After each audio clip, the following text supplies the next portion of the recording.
So, other than that, though, Dio, what's been going on, son? What's been going on? Just a lot of World of Warcraft Classic, man. Getting ready for the Burning Crusade. Hopefully by next month that'll be out. Okay, But we can't have you talk about World of Warcraft. You've been sleeping and drinking, and Welcome to the World of Warcraft you know, podcast. the family's been like, Daddy, and you be like, for the Horde. But what's been going on? I guess some sad news for Blizzard. It doesn't affect World of Warcraft directly, but Jeff Kaplans left the Blizzard Entertainment team. Yeah, he was a vet there for like 19 years. He actually started with World of Warcraft back in 2002, like developing quests and everything. And I remember him being game director when I think when I started playing, because I was maining a warrior at the time, and apparently he mained a warrior. And then I kind of felt like he always took care of them. And then once he left WoW and went to like other games in Blizzard, like Warriors, not that Warriors became crappy, but they weren't as good. They were harder to play. But yeah, it's kind of sad because, you know, that's just one more person from the original Blizzard team who's gone. Yeah. You know, and they just keep losing a lot of veteran devs, and I don't know, it's nice to have fresh blood, but at the same time you have less of the old leading them, you know what I mean? You don't have that legacy membership. Yeah, and a lot of that legacy has actually gone to other, you know, startup teams, you know, so that's also kind of not scary, but it's just sad that Blizzard is just not really what it was. It's like what's it called, like BioWare, you know, a lot of these companies are becoming that. But it is kind of scary though, because people look at that, comparing, like, you can compare that to Microsoft buying out Discord, right? Where true. Where people who are so involved with the Discord as a platform and community, all of a sudden here comes Microsoft. Microsoft offered, and then later on come to Microsoft saying, hey, we're looking to sell, because this is the second time. And there were people who just didn't want it to happen because they were afraid that the changes was going to be so dramatic. So in relative, you know, when you have new blood coming into a studio, let's say 343, you know, they're making Halo Infinite 2, and the original Halo Infinite, let's say that sells, you know, like multi-platform. I'm sure it's record sales, but it just goes crazy, right? And then next, you know, everybody's gone from 343 and there's new people. You know, Don CJG would be like, you know, ready to go postal, you know, online. You know, what are you changing? What are you keeping? You know what I'm saying? And all this other stuff. I mean, we thought that what was it? Well, dual weapons was going to be the thing. That was one. And then playing as an enemy character was another thing. Elites, right?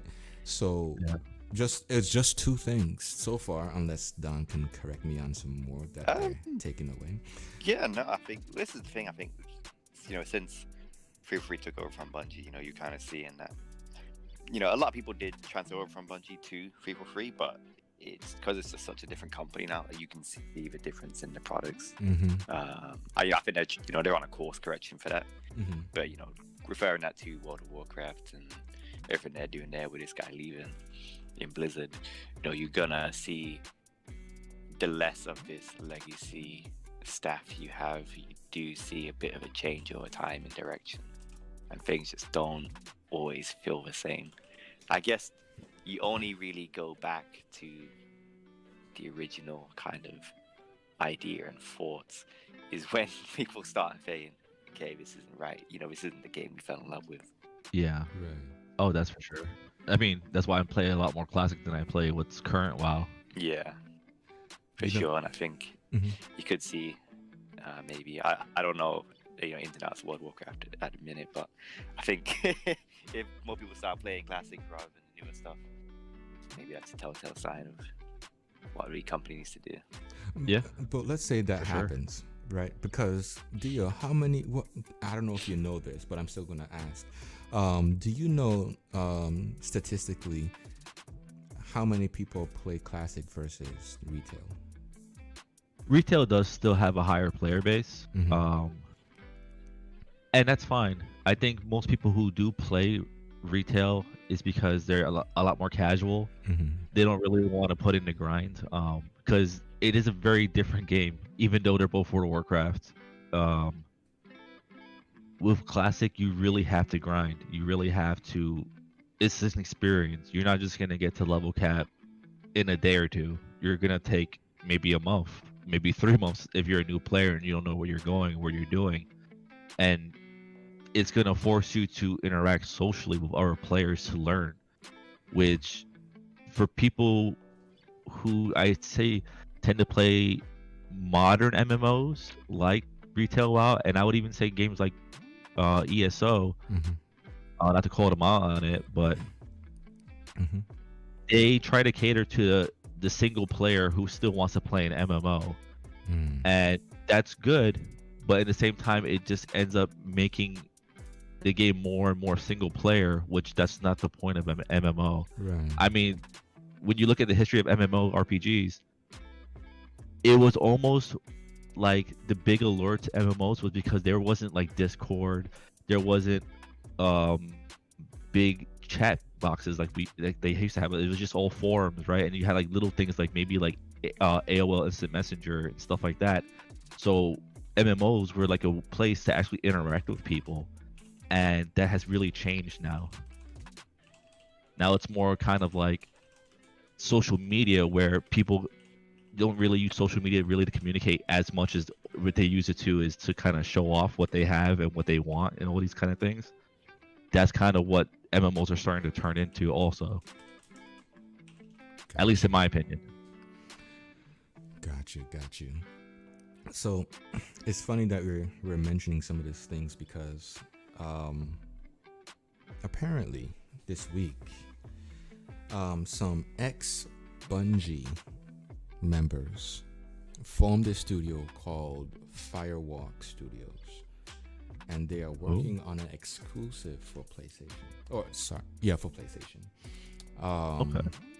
It's gonna be a shooter genre, multiplayer, open world. I might be sounding cliche because I've been hearing about it so many times. Interconnected open world, if you will.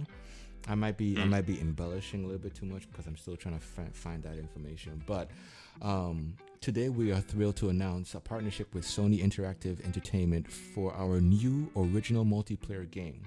For our team, the opportunity to create new worlds and inspire more amazing moments for players around the world is the fire and ambition that keeps us going. That's what the Firewalk Studio head Tony Su HSU said. It was founded in 2018, and they're a part of Probably Monsters, a family of studios. They're neither publisher nor developer. That's an interesting take. And I believe Probably Monsters is looking to create some form of ecosystem to where they help fund games or help push games forward. This one is different than what we spoke about last week, and I forgot what the name was for that. But these are guys who will help, like the foundation of this team were Ex Bungie, a little bit from Halo, and so forth, and they are now making an exclusive for PlayStation. So that's a good win for Sony. And when I say win, I mean I'm talking like I don't even think these guys were bought. I think these guys sat down at a table and said we would like to make a game for PlayStation, and PlayStation was like yes, because of Destiny. I mean, who would not? Like come on. Right. I mean, so. But that's one of the big things that happened this week.